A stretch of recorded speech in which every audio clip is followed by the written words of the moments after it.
So greetings from Pennsylvania once again on another beautiful warmish February day. It's February 25th. We're almost in March. But I think it was last week I took you on that little snow drive video where it was snowing, all the roads are covered, and we drove past this church in that video. And I mentioned that I've always been wanting to stop into this church, but I kind of forgot about it. This is Christ Little Tulpehocken Church. Right back there's a cemetery behind me, the old cemetery. So we're gonna stop here, check it out. I'll tell you a little bit of history of the church and the pastor who started this church. Kind of interesting. And we'll walk around the cemetery a little bit. It's another beautiful day. You know, yesterday we were out at Valley Forge. We saw that big, huge old sycamore tree. That was pretty cool. But it's another beautiful day. So yeah, I just got my Jeep back from the. I got an oil change this morning, so I'm gonna take an opportunity this afternoon to get out just a little bit. All right. So you can see the church up on the hill there. The older part of the church, that was probably built in 1809. Well, it was built in 1809. I think there's a more modern part to it. Maybe at the end of the video we'll drive up that way, take a look at it. But there was a older log church built probably around 1730. That's how old this congregation dates to, 1730. As well as the old cemetery here, roughly about that time. I think the oldest known marker in here is from 1768. But there's all these cemeteries. You can see those open areas out there. There's probably older graves in here. Just don't have markers to them. Yeah, we're not too far from Burnville. This is Christmas Village Road, if you're familiar with the area. Let's go ahead and take a look inside. Got the old cedar tree.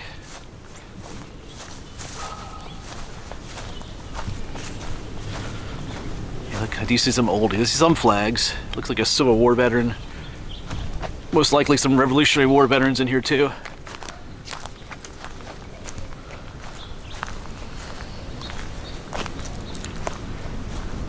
Yeah, I've driven by this one so many times. I keep telling myself, I need to stop in there. Today is the day. Yeah, there's a newer cemetery up on the hill up there too.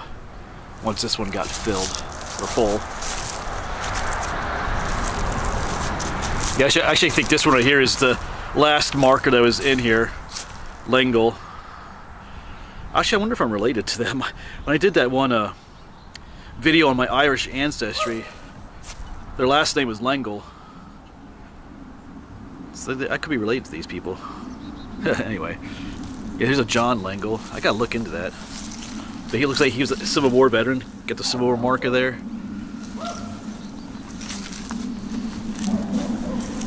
Yeah, wow. Look, there's some broken ones up there. I'm not sure if that's vandalism or just who knows what. You just turn around and saw this. Wow. Not sure if that's I'm not sure what's going on there. Yeah, I don't see an actual marker up there, but there might be, or grave, but yeah, it looks like, I don't know if a coffin collapsed or maybe that's just a sinkhole. Anyway, I don't see any bones, but we'll let that go. All right. Let's talk a little about the history of this church. Looks like the older tombstone. Oh, I see a Revolutionary War veteran right there. So the older markers are down this way. Yeah, so this congregation dates to about 1730. Found one site that says 1729. And the founding pastor, if you would call him that, his name was John Casper Stover Jr. He was born 1707, I believe in Germany, over there in Europe. But he made the voyage across in 1728. But preachers were few and far between back in those days. And what he ended up being is what they call like a traveling preacher, or sometimes referred to him as a circuit riding preacher. So they made the circuit in these small little communities. And when I say made a circuit, it means like probably every Sunday he was probably in a different church. Probably had like a schedule. He had a home church that he preached at. I think it was called Hill Church over in Lebanon County. But then maybe the following week he'd be here. And the following week he'd be at another church. Maybe the following week he'd be back in his home church. You know, they're like traveling preachers. Because a lot of these communities didn't have a preacher of their own, so they had to rely on a traveling preacher. That's what he was. But he's the one that established this church. So he wasn't here every week to preach. Who knows, maybe they might have, I'm not sure what they did in the weeks he wasn't here, but he was a traveling preacher. John Casper Stover Jr. Had 11 children with his wife Maria Merkling. Yes, this fella is a Revolutionary War soldier. It's all in German though. That's the Revolutionary War marker. Yeah, there's so many of these those discolorings. That's some lichens growing on the marker. Makes it hard to read. Yeah, they have a lot of similar, you know, we see these styles in other cemeteries. This one's interesting. I don't see too many that are tall and thin like that, but yeah, that's wow, I'm not gonna be able to read that one either. And this style tends to be really old too. They have the hearts, little heart engravings on them.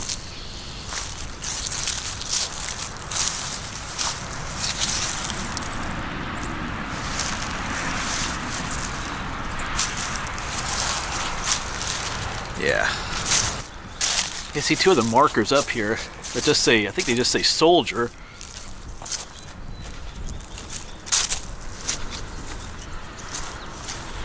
You like that one right there. It's not the Revolutionary War ones are like a round one, but sometimes they do just use these ones that just say soldier on them. Like right there. Really fix your flag there, buddy. These flags get all beat up in the wind. Yeah, looks like Johannes. I can't quite read it. Looks like he died in 1827 though. Yeah, a bunch of these are kind of beat up. I hope that wasn't vandalism, but you never know. We'll check those out in a moment, but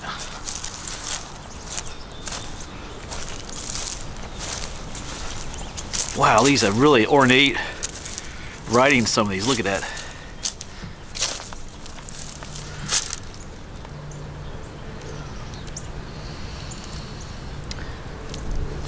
Yeah, same one.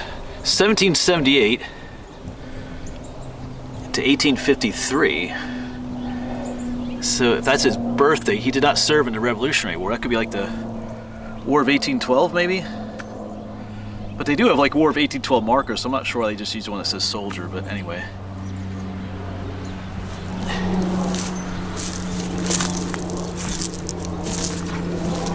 Yeah, here's another one with that same marker. John. Huh. The 1790s something looks like right there. Yeah, there's just some tossed down. This cemetery needs some work. These can be lifted back up again. I guess some just scattered about here. I'll see why these can't just be, I'm not sure why it's like this. Looks like they put up a new fence recently, so I don't know. Wonder if, yeah, I mean, there's a lot of housing developed. Who knows? I wonder if Pope, yeah, I'm just thinking, this looks like vandalism. Anyway. Just a cool old cemetery. Look at that. It's kind of a gloomy day. It's warm, but it just gives it that look. You should look at this one. I know I read that the oldest one here was from 1768. That looks like a 1768, or is that 1766 maybe? So that's probably his birth date too. Yeah, 1766. I see like an 18, like something down there. It's hard to read. Yes, this is not the oldest one. You date the oldest tombstone not by the birth date, but by the death date. Although it's cool to see old birth dates too, but the death date will make, you know, the oldest death date is the oldest tombstone, if that makes sense. I'm gonna head up there, see what's going on with those broken ones.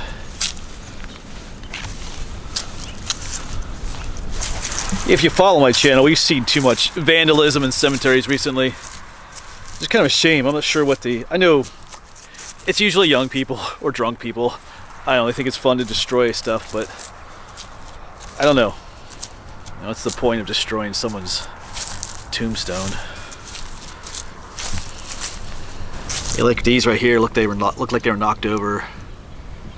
Looks like they've been that way for a while though. To be honest. Doesn't look like something new.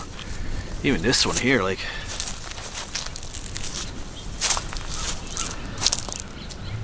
yeah.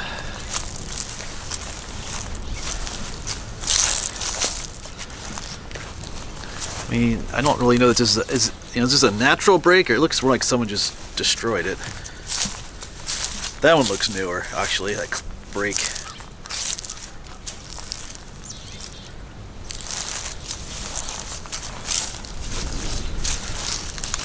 It's a shame, though. These are really easy to read. Look at these. Adam Stam. Beautiful white there.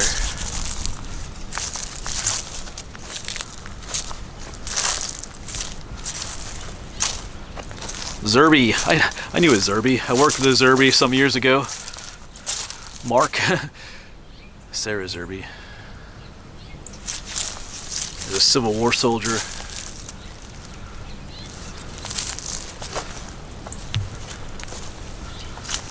Yeah, these are not quite as old anymore.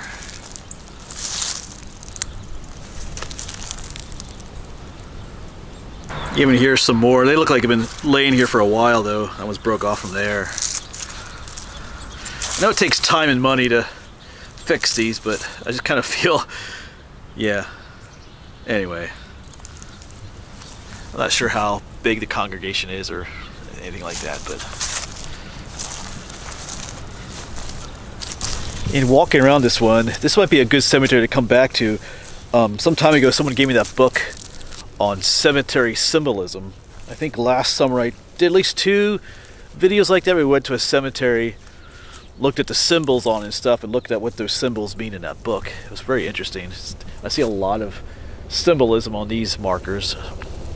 There's some unique ones. I don't remember seeing it other similar styled, cemeteries. So that might be a good one to come to with that book. Just walk around, focus on the symbolism,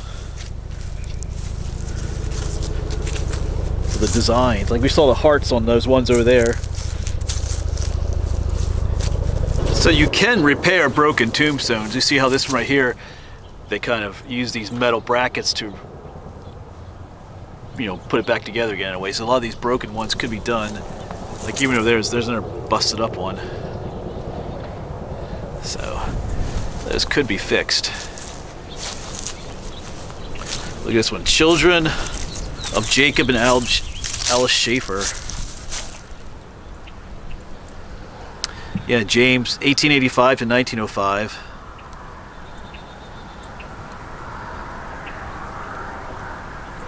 Yeah, this Harvey was only 16 years old when he died.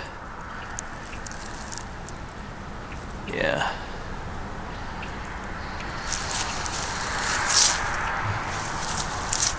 Yeah, so when I talk about symbolism, well, here's some more Zerbies. Like, what does this mean right here? Obviously, it looks like a branch of some sort, but they have meanings though. This one has the same thing. So just a lot of times they're not just decorative; they have a specific meaning to them.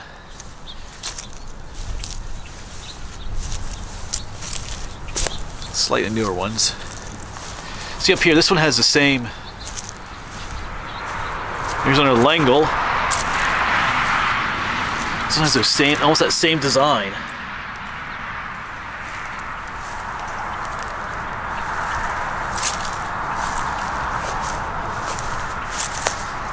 You look up here.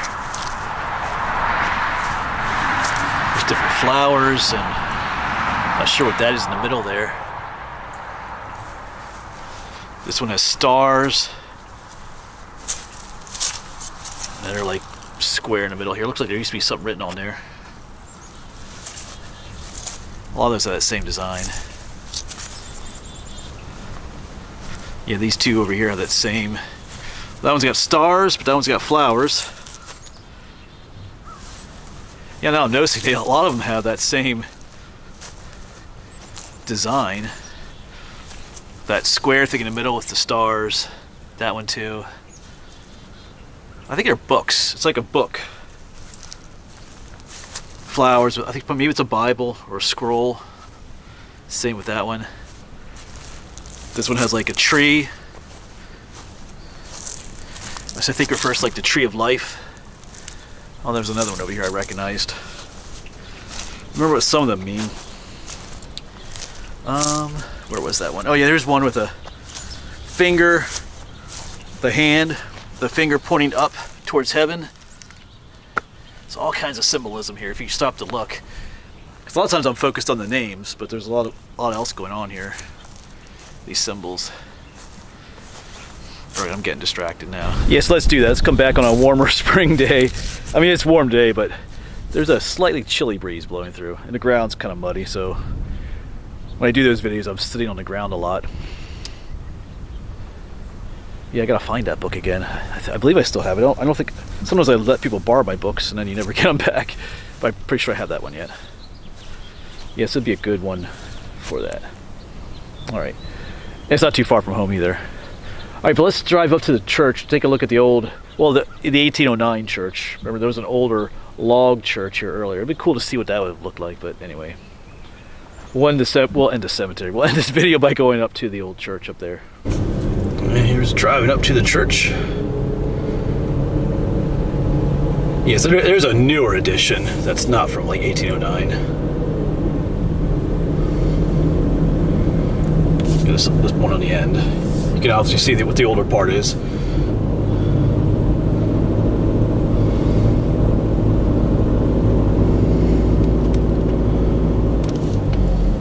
Just a quick pull in here. You can see the newer cemetery over there.